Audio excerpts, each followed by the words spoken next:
ह्या सगळ्या college cooperative housing सोसायटीच्या माडाने दिलेल्या जमिनीवर आलेल्या आहेत.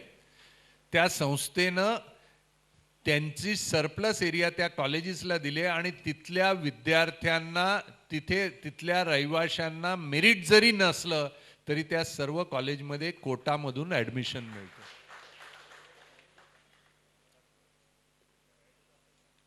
आणि या कॉलेजमधून कडून पैसे जे घेणार त्या पैशातून आपला कॉर्पस आणि आपले बांधकामाचा खर्च आपण काढू शकतो. तसंच हॉस्पिटल, ब्रीच कँडी हॉस्पिटलला जागा कमी पडते. 3 वेळा ॲडव्हर्टाइजमेंट दिली पण जागा मिळाली नाही.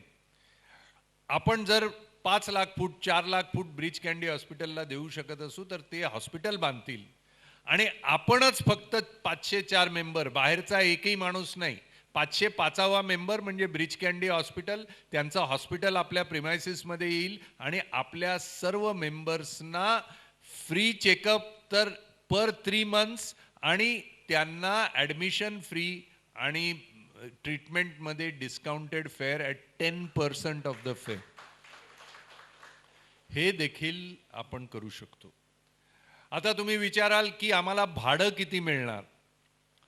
तर सेल्फ डेव्हलपमेंट करत असताना आपल्या 2 इमारतीमधली जागा एमल्गमेट करून आपली पहिली बिल्डिंग आधी उभी राहणार आणि ती बिल्डिंग पुरी केल्यानंतर जुन्या घरातून जो सामान आपल्याला नवीन बिल्डिंगीत घेऊन जायचा असेल तो आपण ठोकून वाजवून आपलं घर पाहून मग तो घेऊन जायचा आणि मगच जुनी बिल्डिंग पाडणार. कोणालाही आदर्शनगर सोडावं लागणार नाही.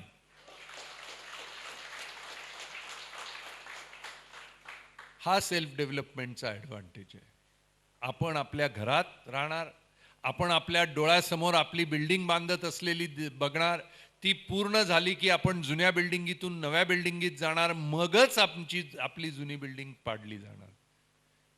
ही योजना सेल्फ डेव्हलपमेंटमध्ये होऊ शकते. हे कोणताच बिल्डर आपल्याला देणार नाही.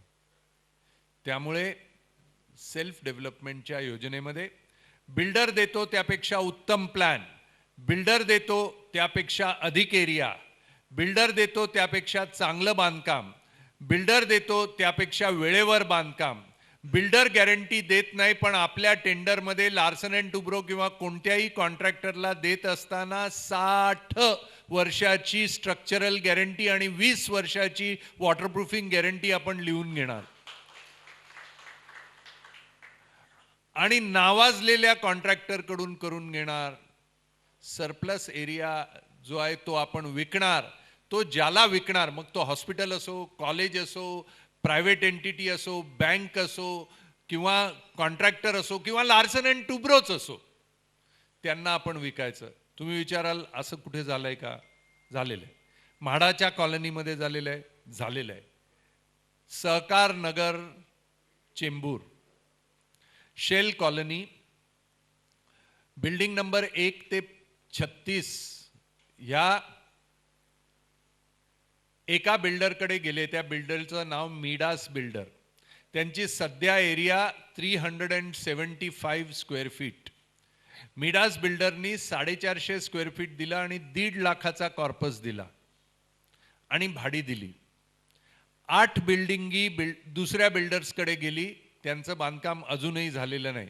उरलेली 26 बिल्डिंगी आमच्याकडे आले. आम्ही त्यांना स्वयंविकास समजावून सांगितला. त्यांनी टेंडर्स काढली आणि टेंडरमध्ये Tata housing, Larsen and Toubro, Godrej, Mahindra and Mahindra सगळ्यांनी पार्टिसिपेट केलं. शेवटी गोदरेजचं टेंडर फायनल झालं. आज प्रत्येक रहिवाशाला 1100 square feet carpet area free आणि 22 लाख रुपये कॉर्पस. त्यांचं ॲग्रीमेंट जाऊन आपण बघू शकता. गोदरेजकडे जाऊ शकता, गोदरेजच्या वेबसाईटवर जाऊ शकता, तुम्ही त्यांच्या बिल्डिंगी पाहू शकता. कन्स्ट्रक्शन चालू आहे. आता 9-10 मजले झालेले आहेत, बाकीचं बांधकाम चालू आहे. म्हणजे बिल्डरनी सांगितलं तेवढा एरिया नाही, यांनी सांगितलं आम्हाला इतका एरिया पाहिजे, इतका कॉर्पस पाहिजे. तू उरलेला एरिया घे, आम्हाला किती वर देणार ते तू सांग. या पद्धतीचे टेंडर मागवणं म्हणजे स्वयंविकास. स्वयंविकास हा काही नवीन चंद्रशेखर प्रभूची काही नवीन इनोव्हेशन नाही की जादूची कांडी मी काय केलं. हे गव्हर्नमेंटच्या स्कीममध्ये आहे. माडामध्ये झोपडपट्ट्यांचा पुनर्विकास ज्या वेळेला स्वयंविकासात होतो त्यावेळेला 10% एक्स्ट्रा FSI माडा देते. बिल्डरला जितका देते त्याच्यापेक्षा अधिक झोपडपट्ट्यांना, कॉलनीजना नाही. ते कॉलनीला लागू करावं म्हणून आंदोलन करतोय आम्ही. पण हे जर तुम्ही केलं तर मी उपोषणाला बसलो होतो त्याचं काहीतरी सार्थक झालं असं मी समजेन. आणि किमान तुम्ही, तुमची मुलं, तुमची नातवंड इथे राहतील. कधीतरी माझा नातू, सध्या माझा मुलगा लहान आहे, शाळेत आहे, पण माझा नातू कधी तुमच्या नातवाला भेटेल त्यावेळेला ते सांगतील तुझे आजोबा होते म्हणून आज मी इथे आहे. ते समाधान मला पाहायचं आहे.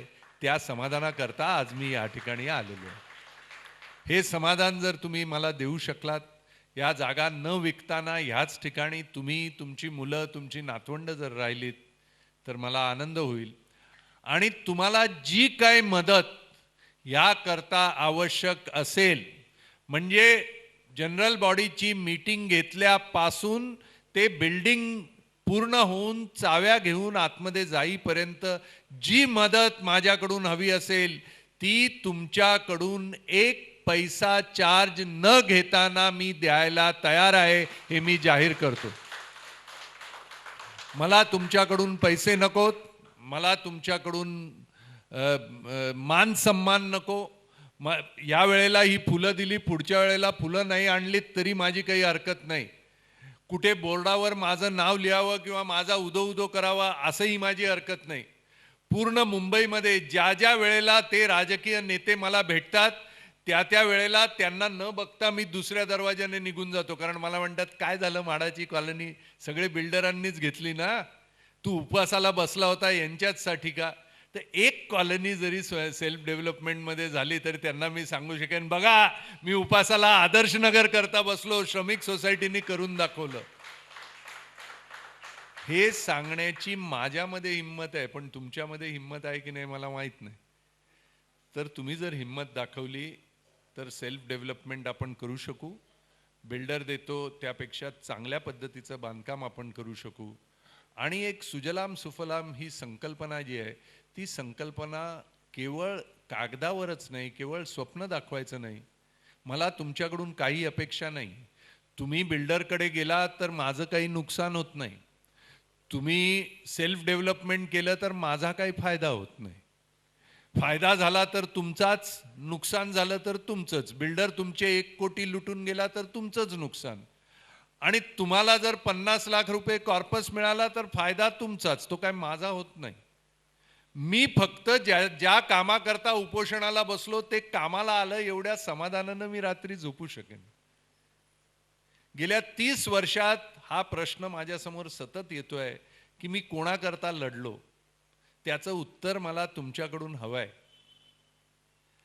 आता मी जे बोललो ते सगळ्यांना कळलं का? जितक्या लोकांना कळलं असेल त्यांनी हात वर करा. आपण सेल्फ डेव्हलपमेंटला जायला तयार आहात का? सर्वांनी जरा जोरात हात बोला. वर करा, कॅमेरा फिरवू द्या. जरा हाताने कॅमेरा म्हणजे फिरवा. मला निदान सांगता तरी येईल की बाबा मी गेलो तर काहीतरी झालं, लोकांना पटलं. हे पटतं का मी जे म्हणतोय ते? हो. थँक्यू, धन्यवाद, जय हिंद. माझं ऐकून घेतलं. इतकं लांबलेलं भाषण मी समजावून सांगण्याचा प्रयत्न केला. कोणाला वाईट वाटलं असेल, काही चुका झाल्या असतील तर माफ करा. तुमच्या हिताचं काय, तुमचं भलं कशामध्ये आहे हे मी सांगण्याचा प्रयत्न केला. या उपर तुम्हाला तुमचा निर्णय घेणं, तुम्ही तयार आहात. तुमच्या जनरल बॉडीमध्ये तुमच्या पदाधिकाऱ्यांना सांगून आपण योग्य तो निर्णय घ्यावा. आणि जो निर्णय तुम्ही घ्याल त्याच्यामध्ये तुमची मदत करायला तयार आहे.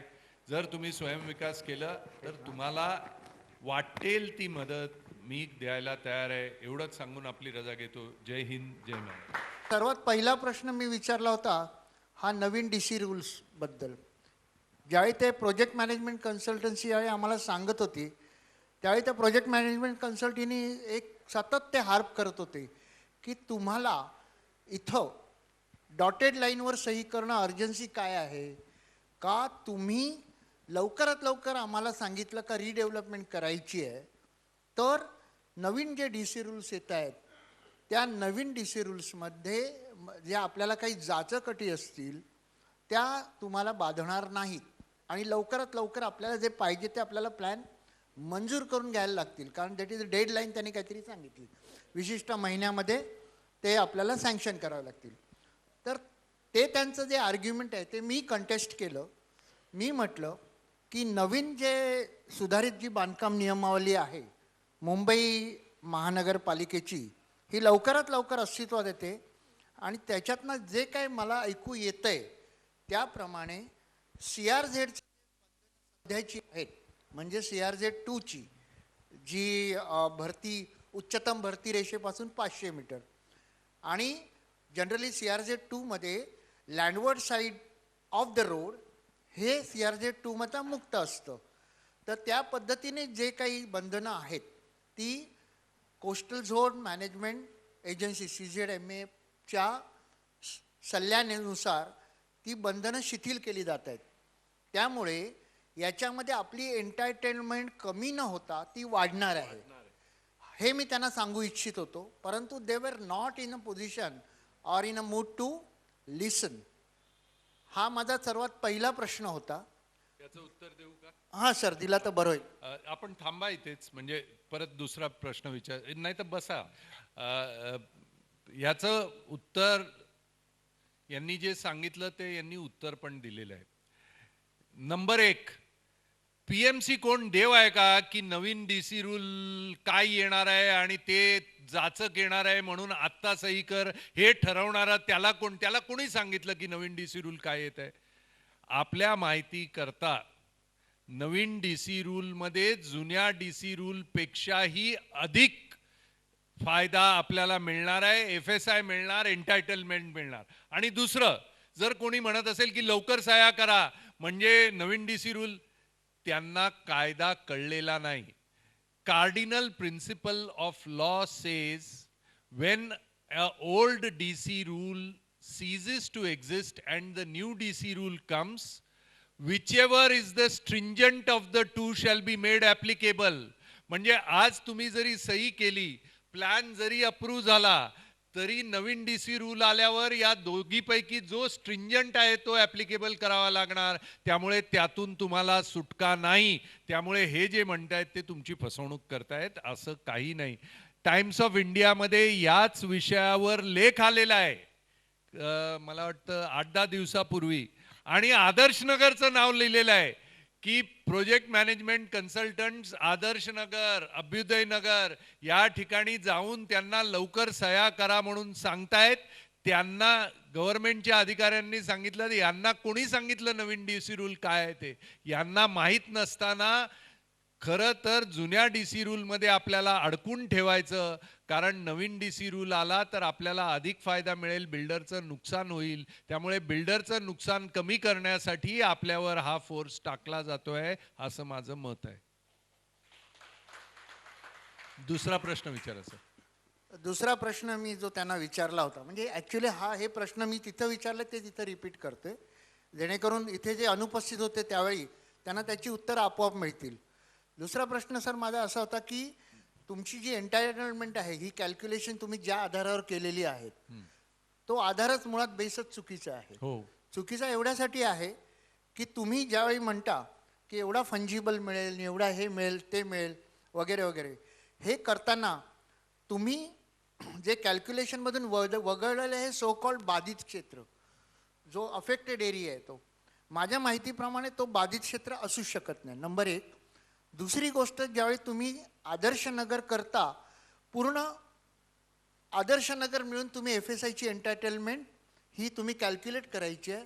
त्या पद्धतीने तुम्ही तुमचा अभिन्यास म्हणजेच लेआउट तुम्ही सँक्शन करून घ्यायचा आहे आणि तो अभिन्यास एकदा मंजूर झाला का त्याप्रमाणे तुमचा जो एरिया तुम्हाला 504 फ्लॅट किंवा 7 इमारतींचा मिळेल, ती तुमची खरी खरी एंटरटेनमेंट झाली.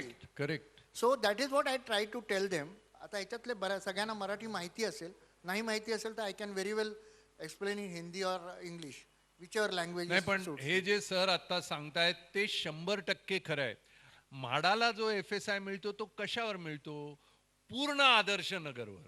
फक्त हे नाही, रस्ते हे सगळं मिळून ते सगळं पूर्ण मिळून जी जागा आहे गुणिले 4 इतकं म्हाडाला मिळणार.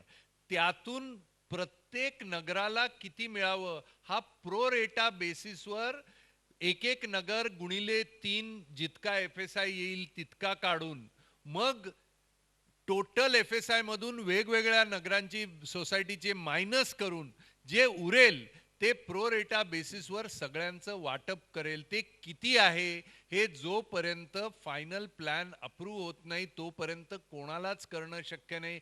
कॅल्क्युलेशन करता थंब रूल करता 30 मीटर 20 मीटर 10 मीटर असं आपण करू शकतो, पण त्याचं डिस्ट्रीब्युशनची पॉलिसी ही नवीन DC रूलमध्ये काय आहे हे अजूनही कोणाला माहीत नाही. नवीन DC रूलमध्ये म्हाडाला मुळी 5 FSI मिळणार आहे या पूर्ण आदर्श नगरमध्ये. त्यामुळे आपली सगळ्यांची एंटायटलमेंट जवळपास 1.5 वाढणार आहे असं माझी तरी माहिती आहे. ते देव जसे नाहीत त्यांना जसं DC रूल काय आहे हे माहीत नाही तसं मलाही ऑफिशियली माहीत नाही, पण त्यांना बिल्डरांकडून वरून फोन येतो तसा आम्हाला अधिकाऱ्यांकडून फोन येतो. त्यामुळे त्यांच्यापेक्षा आमची माहिती अधिक ऑथेंटिक आहे हे मी सांगू शकतो.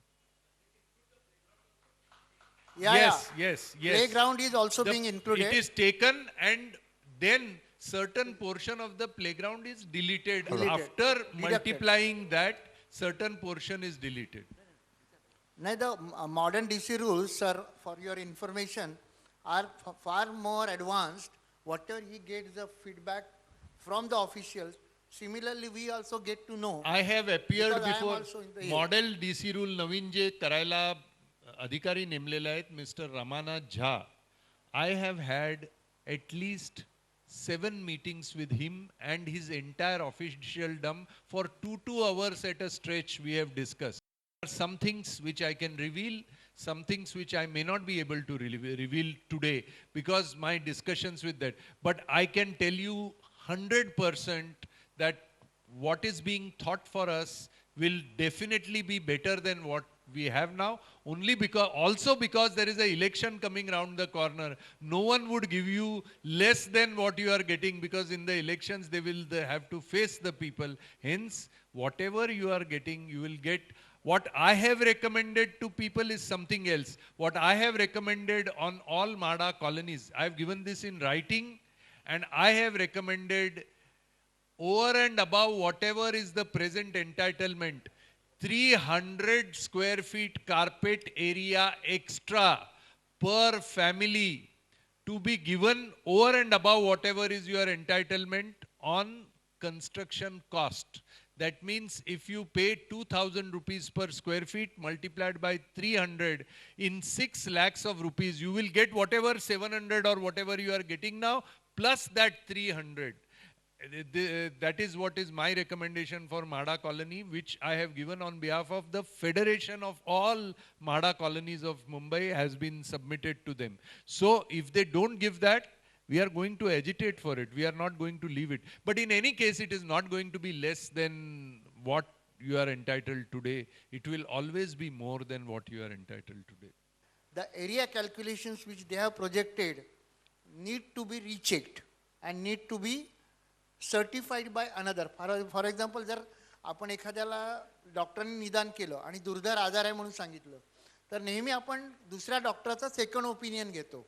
अशाच पद्धतीने त्यांचं जे PMCने त्यावेळी जे काही सर्व आमच्यासमोर एक गणित मांडलेलं होतं, हे गणित कशा पद्धतीचं किती बरोबर आहे वगैरे याला आपली स्वतःची वेगळी फुटपट्टी लावून ते गणित आम्हाला त्यावेळी सोडून पाहिजे होतं. मात्र ते काय त्यांच्याकडनं सोडून मिळण्याची अजिबात आम्हाला शक्यता वाटली नाही. म्हणून अर्थातच I think I request your excellency to please help us नाही, टू 100% रिझॉल्व. थँक्यू. हे बघा, जमीन ही काही देव वाढवत नाही. त्यामुळे आपली जमीन किती आहे हे आपल्याला माहित आहे. त्या जमिनीचे कॅल्क्युलेशन कसे करावे, मी आता सगळ्यांच्या समोर हे कॅल्क्युलेशन जसे करून दाखवले तसे माझे कॅल्क्युलेशन कसे आले त्याचे प्रत्येकाचा फॉर्म्युला दाखवणं आवश्यक आहे. आणि ॲक्च्युअल मेजरमेंट्स पुन्हा जर घेण्याची आवश्यकता असेल तर ती करता येईल, त्याच्यामध्ये काही अडचण नाही. आणि सेकंड ओपिनियन, थर्ड ओपिनियन, किती ओपिनियन कोणाचेही घ्यायचे असतील तर ते घ्यावे लागतील, कारण हे घराचा प्रश्न आहे. आयुष्यात एकदाच आपण घर बांधत असतो आणि त्याच्याकरता 2-3 ओपिनियन घेतले म्हणून काही बिघडत नाही. जे ॲडिशनल कमिशनर साहेब जे सांगतायत ते अगदी 100% त्यांचे तिन्ही मुद्दे योग्य आहेत असं मला वाटतंय आणि ते बरोबर सांगतायत. ते ज्या रामानाथ झा बरोबर काम करत होते त्या रामानाथ झांना गव्हर्नमेंटनी नवीन DP प्लॅन आणि नवीन DC रूल करता नेमलेला आहे. त्यांच्या पूर्ण टीम बरोबर माझी मीटिंग झालेली आहे आणि माझ्या अंदाजाप्रमाणे घाई करण्याची अजिबात आवश्यकता नाही. मे पर्यंत जे फायनल DC रूल येईल त्याच्यानंतर काय जो निर्णय घ्यायचा असेल तो निर्णय घेऊ. Our lookout, we will give him only by cheque. नमस्कार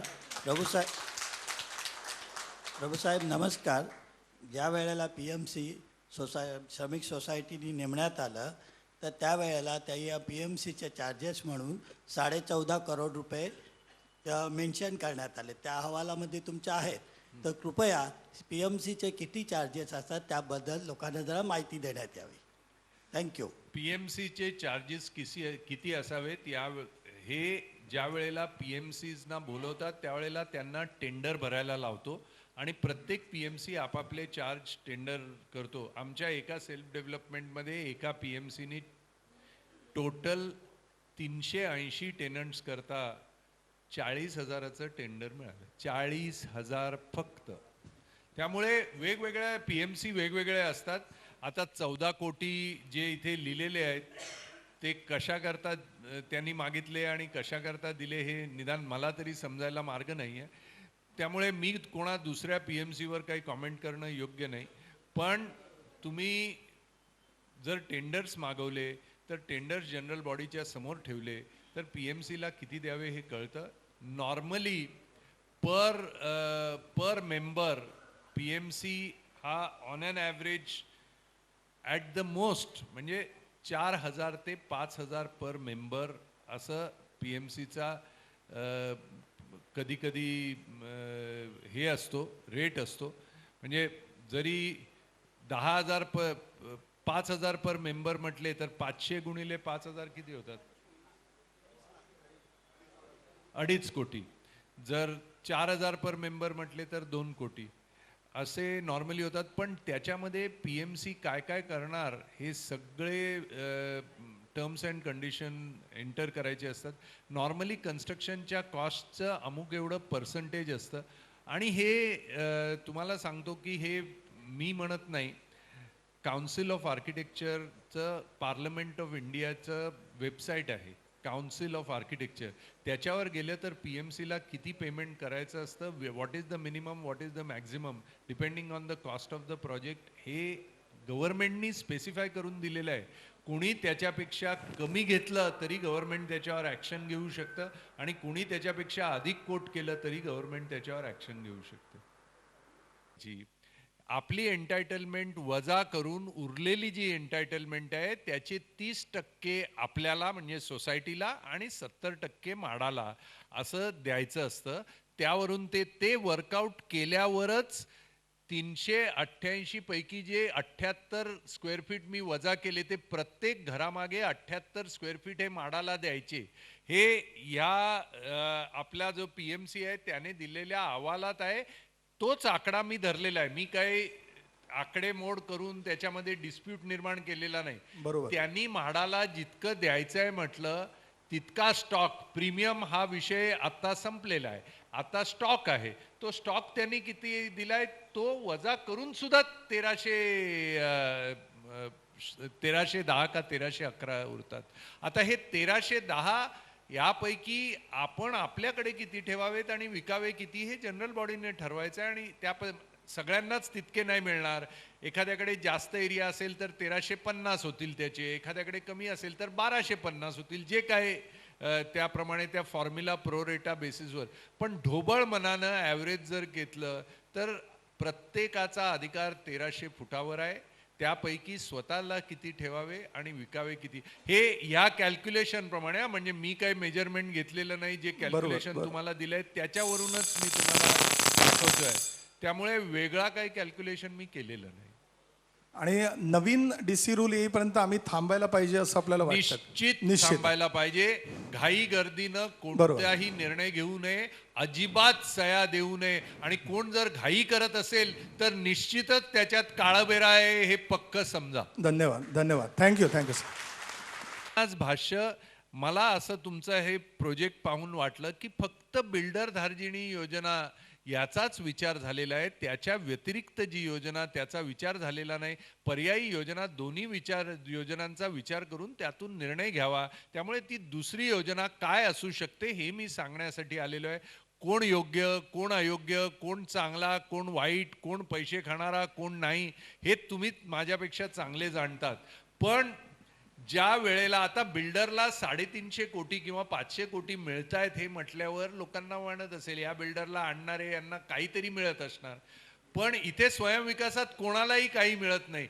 जो काय फायदा येतो तो सर्व 504 जणांना वाटतो. त्यामुळे कोणावर आरोप घेऊ शकणार नाही. त्यामुळे एकी होईल असं मला वाटतंय. कारण जेव्हा उत्पन्न कोणालाच मिळणार नाही, चेअरमनलाही नाही, सेक्रेटरींनाही नाही, सगळ्यांना ते पैसे वाटून दाखवले जाणार आहे अतिशय पारदर्शकपणे, त्यावेळेला वैयक्तिक आणि मार्गदर्शन करणाऱ्या चंद्रशेखर प्रभूंनी तर जाहीर केलं की एक पैसा यातून घेणार नाही. त्यामुळे कोणाच्या बाबतीत बोट वर करत असताना मनामध्ये असं असतं की याला काय मिळत असेल का, हा काय गडबड करत असेल का.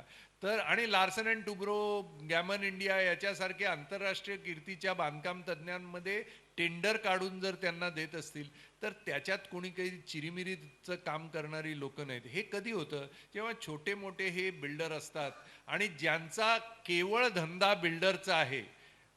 शेल कॉलनीमध्ये पण त्यांनी सांगितलं की आम्ही अशा लोकांना अर्ज करायला देणार की ज्यांचा केवळ धंदा बिल्डरचा नसेल. आता ते म्हणाले टाटा हाऊसिंग, त्यांचा खरा धंदा स्टीलचा आहे किंवा गाड्यांचा आहे. महिंद्रा अँड महिंद्रा, त्यांचा धंदा गाड्या करण्याचा आहे, ते बिल्डिंगही बांधतात. तसंच गोदरेज, ज्यांचा धंदा वेगळा आहे पण ते